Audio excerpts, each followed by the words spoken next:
जाती है ना कि मेरे पास शब्द नहीं है, तो मैं वाकई में ये बात सिर्फ कहने के लिए नहीं, मैं इस चीज़ को महसूस कर रहा हूँ। और मेरे साथ में जितने भी लोग यहाँ खड़े हैं और जो बाहर लोग इंतज़ार कर रहे हैं, उन लोगों की भीड़ और जो आज उस स्टेडियम या जो रामलीला ग्राउंड है वहाँ पे थी, उसे देख के मैं सच में यही कहना चाहता हूँ कि मेरे पास इटावा से प्यार करने वाले लोगों के लिए शब्द ही नहीं है। मैं जितना उनका धन्यवाद करूँ उतना अच्छा है। और मैंने सच बताऊं तो मैंने अपने शहर में आने से पहले, जहां मैं बचपन से ही जहां मैं नोएडा चला गया था रहने के लिए, वहां के लोग जिनसे मैं पहले कभी बहुत ज़्यादा मिला भी नहीं हूं, वो सिर्फ इस बात से इतना कनेक्शन फील करते हैं कि मृदुल भाई हमारे शहर से हैं और इटावा की मिट्टी में मेरा जन्म हुआ। मैं बेहद खुश हूँ आज, और मैं करीब 25 सालों बाद ऐसे मिलने के तौर पे पहली बार इटावा शहर में आया हूँ। और मेरा जो इन लोगों ने स्वागत किया, मैं हमेशा हमेशा आभारी रहूंगा। सबका बहुत बहुत धन्यवाद। जितने भी लोग टीवी, फेसबुक, बिग बॉस के लिए इंतजार कर रहा था पूरा देश का, जीत के आएंगे, लेकिन धोखाधड़ी कर दी, क्या ही कहा जा सकता है। मैं सच बताऊं तो वोटिंग के हिसाब से तो आप सब लोग समझते ही हो कि वो बिल्कुल ही मजाक की बात थी कि जब मुझे जो 4 वोट मिले थे। और अभी भी मैं देख रहा हूँ लगातार सोशल मीडिया पे ये सब चीज़ें चलती रहती हैं कि मृदुल भाई को, जिसको वोट की वजह से ही ज़्यादा वो करा जा रहा था कि मृदुल को वोटिंग में कोई नहीं निकाल सकता, फिर उसको 4 वोट देके जब बाहर करा जा रहा है, तो मैं इटावा में लोग मुझसे पूरा क्राउड यही कह रहा था कि भैया ये खड़े हम आपके 4 वोट ठीक है। तो बहुत अच्छा लग रहा है। और वो चीज़ जो थी वो मुझे अनफेयर लगी। जब मैं बाहर आया तब मैंने देखे उन सब चीज़ों के फीडबैक, तब मुझे समझ में आया कि यार ये तो बिल्कुल सीधा सीधा अनफेयर तरीके से वो कराई गई चीज़ है। क्योंकि जिन लोगों ने मुझे वोट करके घर में भेजा था, उनसे बिना पूछे मुझे बाहर निकाल दिया गया। तो उस वजह से लोग बहुत अपसेट थे। तो मैंने उनसे कहा था कि मैं जिस जिस शहर में चाहूँगा, जहाँ जहाँ आप सब मुझे बुलाओगे, मैं पक्का आऊँगा। और आज मुझे इटावा में आने का सौभाग्य प्राप्त हुआ। बहुत खुश हूँ। आपकी ये जन्मभूमि रही है, कैसा आप देखते हैं? आप इटावा से मैं सच बताऊं आपको, मुझे इटावा से बहुत ज़्यादा लगाव है। मैं कभी पहले भीड़ भाड़ और ऐसे बोल के कभी ज़्यादा शोर मचा के तो यहाँ नहीं आया, पर मेरा जो गांव है मैं वहाँ बहुत आता हूँ। और मेरे दादाजी वहाँ रहते हैं, मेरी दादी रहती हैं, तो मेरा उनसे कुछ ज़्यादा ही लगाव है, बचपन से ही रहा है। तो मैं उनसे मिलने के लिए आता रहता हूँ, चुप चुप के आता हूँ, चला जाता हूँ। लेकिन इस बार मैंने सोचा कि अपने इटावा के लोगों से मिलूंगा, क्योंकि ये लोग मुझे बहुत याद करते हैं। मेरे इंस्टाग्राम, मेरे यूट्यूब, हर जगह इनके कमेंट होते हैं कि भैया एक बार इटावा तो आओ। तो मुझे लगा इससे बेहतर समय कोई दूसरा नहीं होगा जब मैं इटावा जाऊँ। और इन लोगों ने बुलाया तो मैं आया। उसके बाद कि जो सीन है वो भी टीवी पे आप लोग चलाना और दिखाना कि इटावा के लोग किस कदर मुझे सपोर्ट करते हैं, प्यार करते हैं। पहले शिवानी कुमारी को बार किया गया, फिर धोखाधड़ी करके आपको बार किया। अब आने वाले समय में आगे जो बात तैयारी कर रहे हैं, मैं भी जाऊं, उनके लिए क्या संदेश देना चाहेंगे? देखो, मैं तो चाहता हूँ कि सब जाएं, क्योंकि जिसको मौका मिले उसको जाना चाहिए। प्लेटफॉर्म है, आपको सीखने को ही मिलता है इस प्लेटफॉर्म से।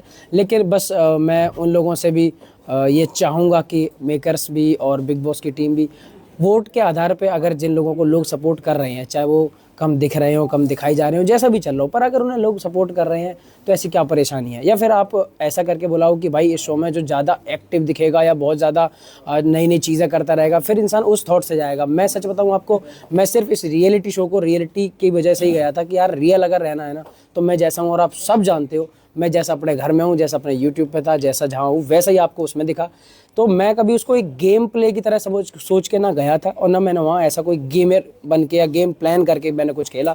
मैं जस्ट बिल्कुल नेचुरल जैसा मैं हूँ, जैसा मेरी खुद की चीज़ें हैं, जैसी मेरी इंसानियत के तौर पे जैसा मैं इंसान हूँ, मैं बिल्कुल वैसे ही था। उसी की वजह से मैंने 6 सालों में लाखों करोड़ों लोगों के मन और दिल जीते थे। और देख लो, वैसे मैं बिग बॉस के घर में रहा और आज भी मुझे उतना ही प्यार मिला वहाँ से। नंदू भैया आपके बड़े प्रिय हैं। नंदू भैया जी, आप अंदर थे और नंदू भैया बाहर थे, कितना सपोर्ट रहा? मैं आपको बताऊं कि इटावा वाले लोगों को मैं बता दूं कि इटावा से जब मैं चला गया था, तो यहाँ के लोगों ने तो मुझे आज देखा, आज मेरा साथ दे रहे हैं और काफ़ी सालों से मेरी वीडियोस की वजह से देख रहे हैं।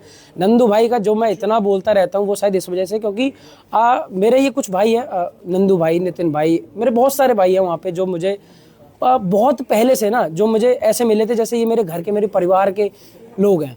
तो इन लोगों ने मुझे हर कंडीशन में, हर सिचुएशन में इन्होंने मेरा साथ दिया है। और नंदू भाई ने मुझसे कभी भी किसी भी चीज़ की एक सिंगल एक्सपेक्टेशन नहीं रखी। तो शायद मैं आज उन्हें अपने यहाँ सम्मान में उन्हें अपने सिर से भी ज़्यादा ऊपर रखता हूँ, तो सिर्फ इसलिए क्योंकि उन्हें ना मुझसे उन्हें कोई लालच नहीं, उन्हें कोई उम्मीद नहीं, उनकी कोई इच्छा नहीं। उन्हें सिर्फ पता नहीं क्या मुझसे लगाव है छोटे भाई की तरह कि तू कर ना, मुझे बता क्या जरूरत है। तो उनकी इस बात ने मेरे अंदर इतनी हिम्मत भरी, तो मुझे आज मैं भाई का शुक्रगुजार हूँ। पहचान कॉमेडी वीडियो को लेकर जी जी, और आजकल कॉमेडी वीडियो में अश्लीलता बढ़ रही है जी। तो क्या कहना चाहते हैं? मैं आपको बताऊं, मैं सारे लोगों को अगर बताऊं तो मैंने यूट्यूब पे कभी भी जल्दी व्यूज़ आने के चक्कर में या फिर बहुत ज़्यादा पॉपुलर होने के चक्कर में कभी भी ऐसी कोई चीज़ नहीं करी। और मैं सबसे कहना भी चाहूँगा कि जितने भी लोग काम कर रहे हैं, मैं आपके शहर का हूँ और मैंने भी चीज़ें बिल्कुल ज़ीरो से और ग्राउंड से शुरू करी थी और आज सब चीज़ें आपके सामने हैं। आप अच्छे से ईमानदारी से अपना काम करते रहो। ज़रूरी बिल्कुल नहीं है कि आपको कुछ गलत करके ही आप आगे बढ़ोगे, अच्छा काम करके भी लोग आपको प्यार करेंगे। आपके सबके सामने सीधा सीधा रिजल्ट मैं हूँ, आप देख सकते हो। बिग बॉस में सभी कंटेस्टेंट रह गए हैं जो आप कैसे सपोर्ट कर रहे हैं, क्या लगता है? देखो भाई, मैं बताऊं, अब जो टॉप 5 में जैसे भी पहुंचे हैं, सबकी एक अपनी जर्नी रही है। उस घर में 100 दिन काटना बड़ी एक मुश्किल चीज़ भी होती है।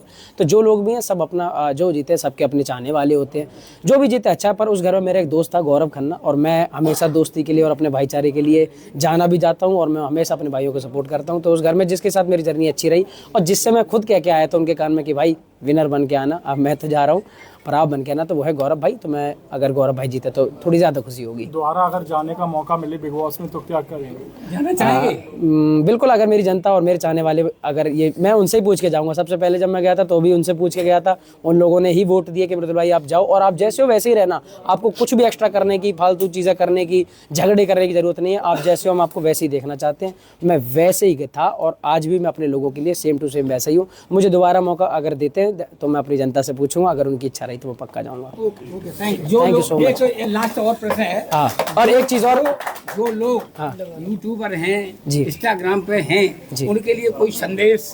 उनके लिए be real, B genuine, be honest always. और मैं आपको बताऊं, ईश्वर पे भरोसा रखो, अच्छे दोस्त बनाओ, दोस्तियां अच्छे से निभाओ। और एक चीज़ इटावा वाले लोगों के लिए कहना चाहूँगा कि इटावा के लोगों ने मुझे जो प्यार दिखाया है आज, भाई मैं आपका धन्यवाद रहूँगा। दूसरा, इटावा प्रशासन, पुलिस प्रशासन ने जो मेरी आज मदद करी है, जितनी हेल्प करी है, उनका मैं जितना धन्यवाद कहूँ उतना कम है। बहुत बहुत धन्यवाद आप सबका। हाँ, क्या हुआ कि मैं जैसे बिग बॉस के घर से बाहर निकला था तो उन लोगों ने मुझसे बोला कि इटावा में हम आपका प्रोग्राम रखना चाहते हैं। तो मेरे मन में था कि यार इटावा वालों से तो मुझे एक अलग ही लगाव है। मैं जहाँ हुआ हूँ, मेरा जहाँ जन्म हुआ है, तो वो जगह तो देखो सबको ही अपनी प्यारी होती है। तो मैंने कहा ठीक है, मैं प्लान करूँगा। और फिर जब मुझे इटावा वालों की तरफ से ज़्यादा रिस्पॉन्स दिखा तो मैंने उनसे अचानक हाँ करा। पर मैंने इतनी उम्मीद नहीं करी थी। वाकई में आप लोग मेरी उम्मीद से 100 गुना ज़्यादा खरे उतरे हो और मैं भी आपकी उम्मीदों पे हमेशा ऐसे खरा उतरूंगा।